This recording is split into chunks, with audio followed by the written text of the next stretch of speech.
Today we're going to talk about song arrangement and how you can do some things differently.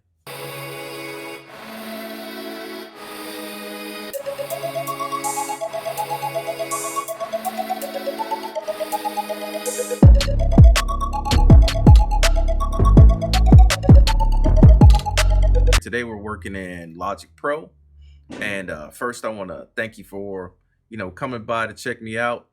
Be sure to like and subscribe so you don't miss any of my content that I got coming up. Also, take a look at Fringe, which is my sample loop pack. That's it's out on queuedupproductions.com. Go over there and check that out. I got some nice things going over there. But let's go ahead and get back into this.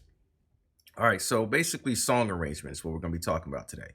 So in song arrangement, you got your same usual suspects. You got your intro, your verse, your chorus, your bridges, if you have that, if you're into that.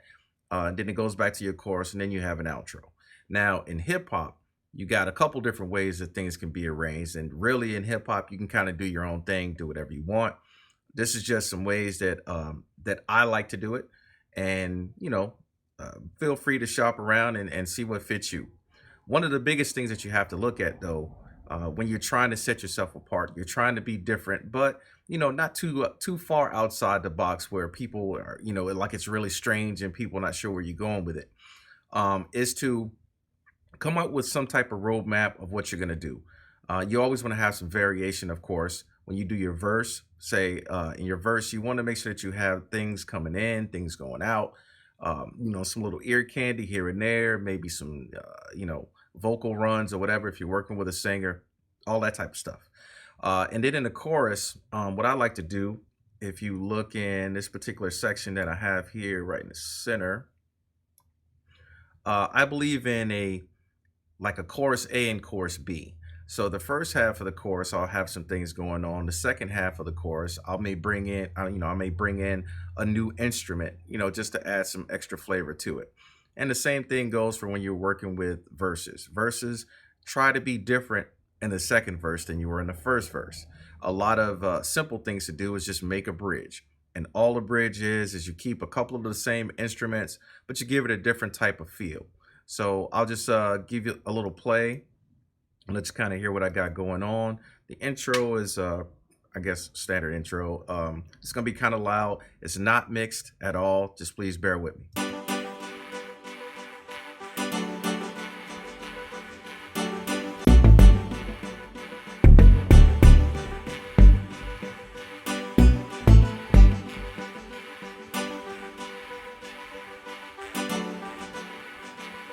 And this will be the verse. This is just the first part of the verse leading into everything, getting it started.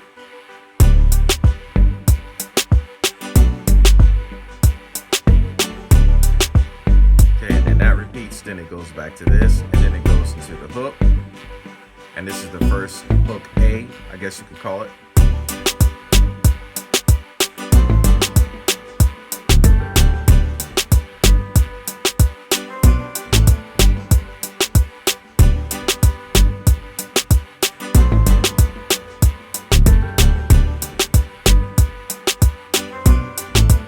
This is hook B.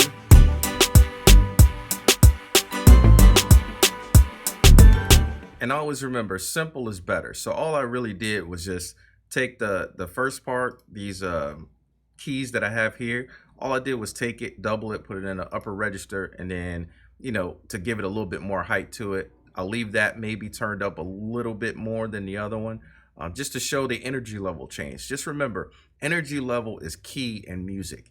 You want to try to take the listener on a ride, per se.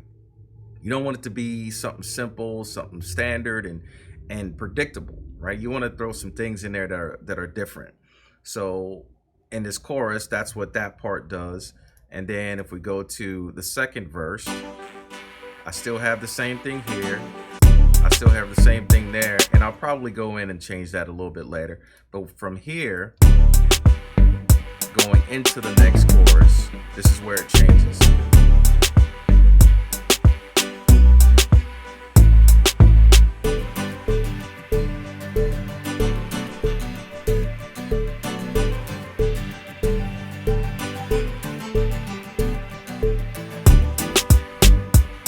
And then it goes back into the chorus.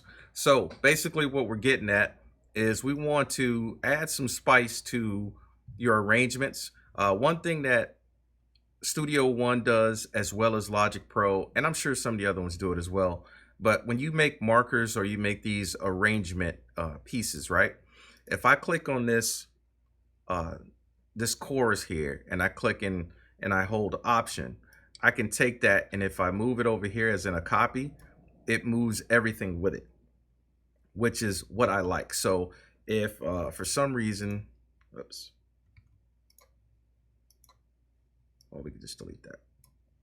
Which if for some reason, I need to copy some things, instead of going through, kind of some of the same keystrokes that we already know to do, which is Control and R or Control and D, or D if you're in Studio One, then, you can copy entire sections and then change those up, make them unique, however you want to do it. But pay attention to your energy level. That is key. You want to make sure your intro is a nice little walk in to what's going on. Then your verse gives us a little bit of a story of where we're going to go, where we're taking things. The chorus, the first part of the chorus is saying, hey, we're in a nice different place. The second part of the chorus, we're in exactly where we want to be. And then it's going to go back down again into the verse. And then the same thing. When it goes into the bridge is going to take you off to a whole new world for a second and then bring you back when it goes back into the chorus. So think along those lines and kind of road map that out. And hopefully that helps out for you. Hopefully this video was helpful. Be sure to like and subscribe. Hit the notifications button so you stay up to date on all my latest content. And most of all, stay queued up. Peace.